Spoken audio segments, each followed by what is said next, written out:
дуруд бинандаҳои азиз, умедворам шумо хубу хушу саломату бардаму серпул ҳастед. Нашри 138 барномаи пресс-клуб аст. меҳмони имрӯзаи мо рӯзноманигор, сармуҳаррири рӯзномаи ҷумҳурият Қурбоналӣ Раҳмонзода. ва барномаи мо 2 ҳафта пештар дар мавҷи радиои Ватан садо дод. Шакли садои онро аз саҳифаи Anchor FM Каср радиои Ватан пайдо карда метавонед. ҳоло бошад фишурдаи видеои суҳбати моро мебинед.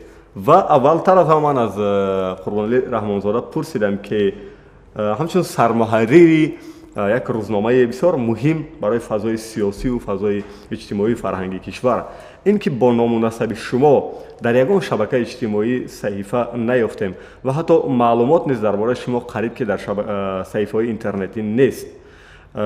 шумо воқеан дар он ҷаҳон нестед ё ки будеду тоза кардед? Қурбоналӣ Раҳмонзода ин ҷавоба гуфтанд.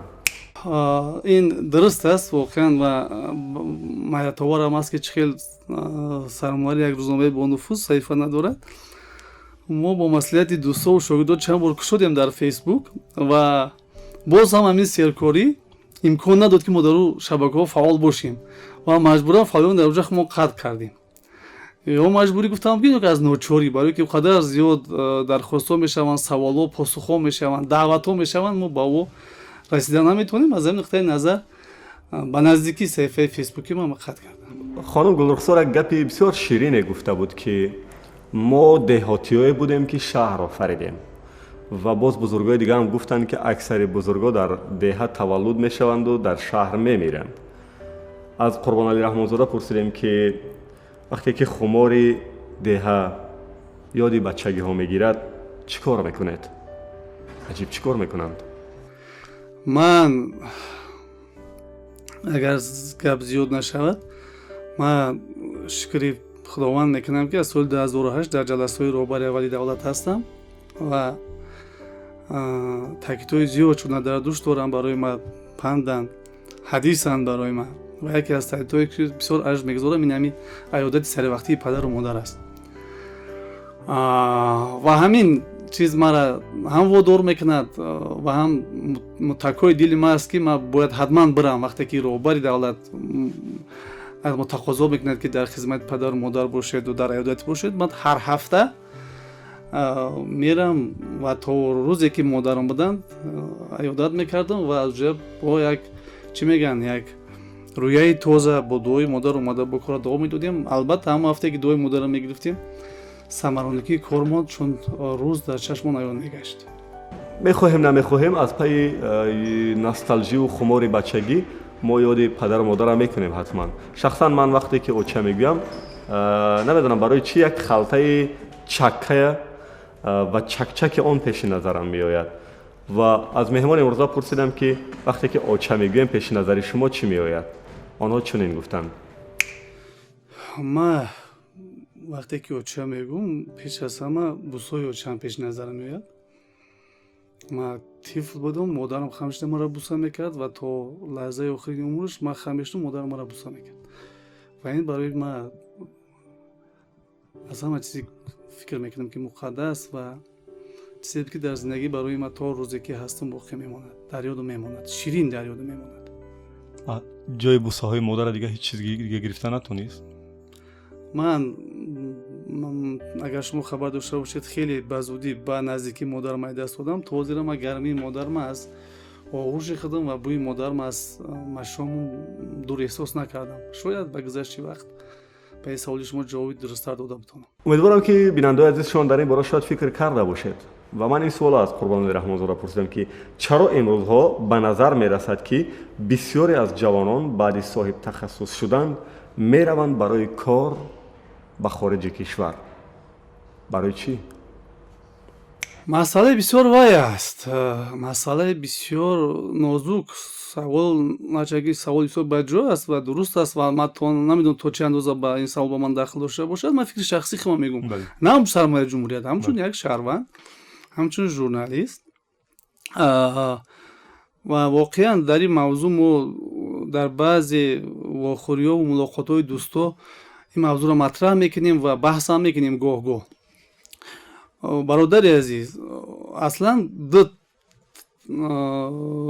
гурӯҳи одамоанд. Одамоне ки диплом доранд ва одамоне ки мутахассисанд, мутахассиси воқеиянд. ман фикр мекардам ки барои мутахассиси воқеӣ як кори хеле хеле ва хеле хуб дар дохил ёфтан ягон мушкил надорад. сар карда аз кафширгар то архитектори сатҳи ақаллан минтақавира дар Тоҷикистон, дар соҳае ки ман огоҳ ҳастам, медонам ягон мушкил нест. Мутаассифона баъзе падару модарои мо болоҳои гуногун фарзанда мехононанд, ягон вақт аз саводу донишу фаҳмишаш пурсон намешаванд.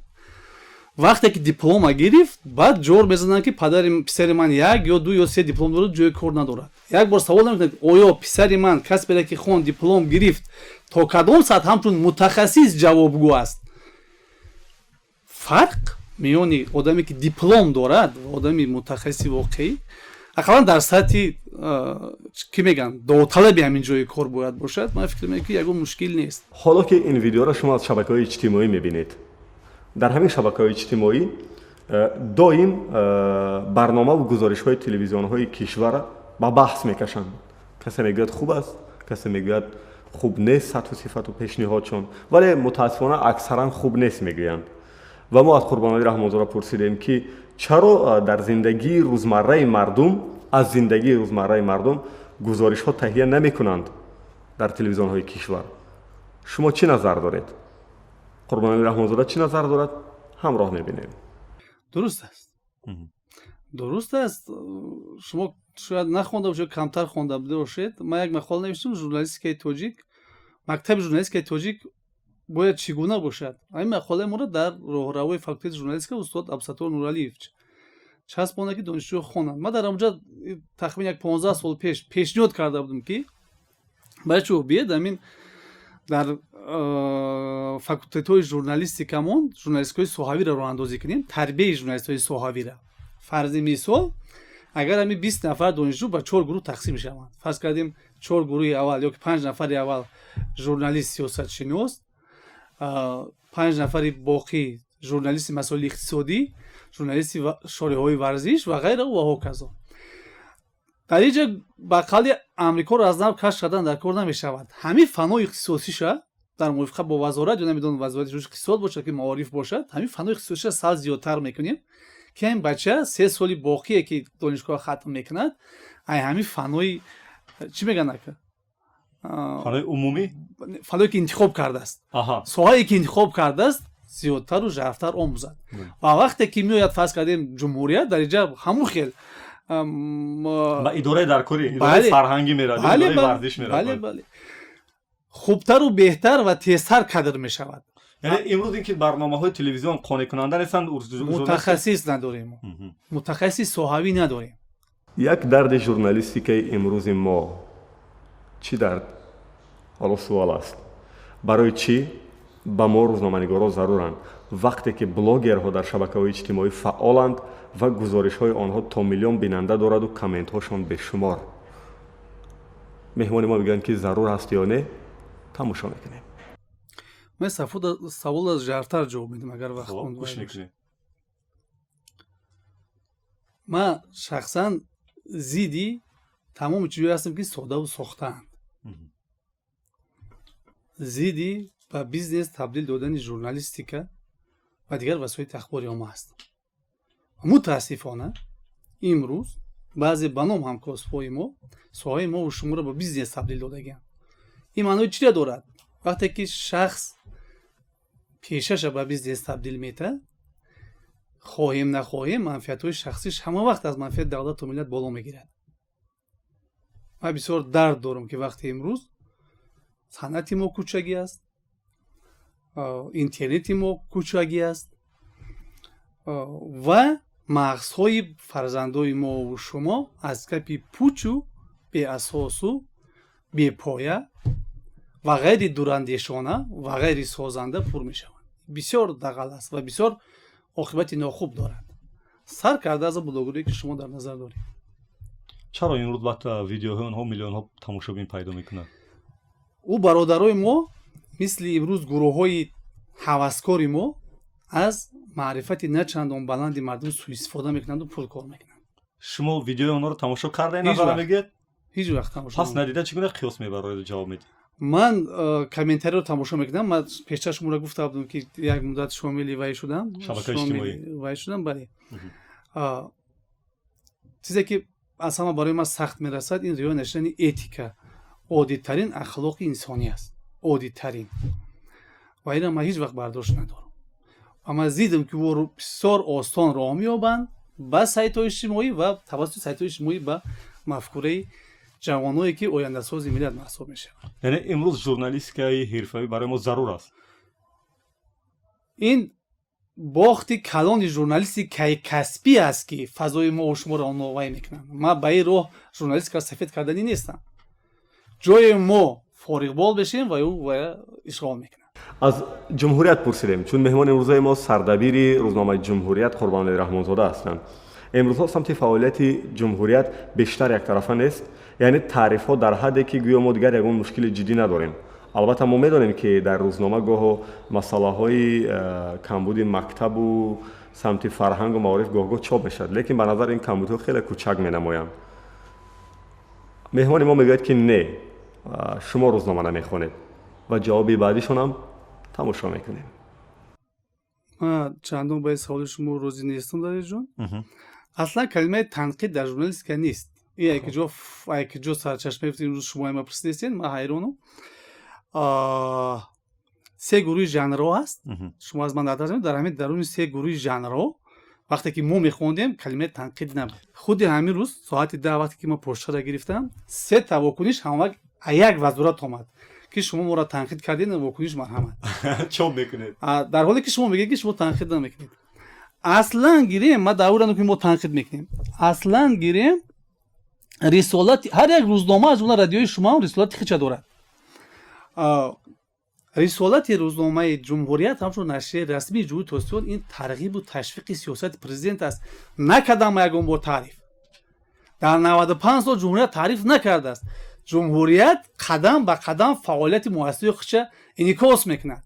این وظیفه شه. ای پشتی جمهوریت نون میخرد. کنی تعریف. ما یگان جدا از بود از نشون دادیم. سر کرده از پیشوای معظم ملت. کجا در از بود ما این کلیت نداریم که 10% فعالیت مؤسسان در صحیفه روزنامه بسیار متاسفانه هر یک روزی کاری پرزیدنت ما یک کتاب است. کنی تعریف کجاش تعریف است؟ اون که شما میگه تحلیل نیست، ایش هم درست است، گفتن در که کمتر است. و باز هم برمیگردیم به سر نبودن همون چی؟ به سر نبودن کادرایی که سوال درست و اونو تحلیل کنند. من فکر میکنم این پرابلم هم در آینده خیلی و خیلی نزدیک حل خیلی همی آورد. ما پای این کار کرده ایستاده ایم. سلامت و سربلند خانه آباد باشید. سپاس میگیم به مهمان برنامه سرمحرر روزنامه جمهوریت، روزنامه‌نگار قربانعلی رحمانزاده. من دلیر امامعلی پندی که از این صحبت برداشتم همین است که واقعا وقت جدا کرده گاه روزنامه جمهوریت باید بخوانم و اگر روزنامه هم نه با صفحه جمهوریت نقطه تیجی وارد شده مقاله ها و صحبت های جالبی که اونجا هست، خبر و واقعه های تحلیلی گاه باید بخوانیم. مؤلف برنامه پرس کلوب سبحان جلیلوف. پدرود میگم تا نشر 139 همیشه شبکه‌های اجتماعی رادیو وطن پیگیری کنید و موجای ما را گوش کنید. خودتان احتیاط کنید.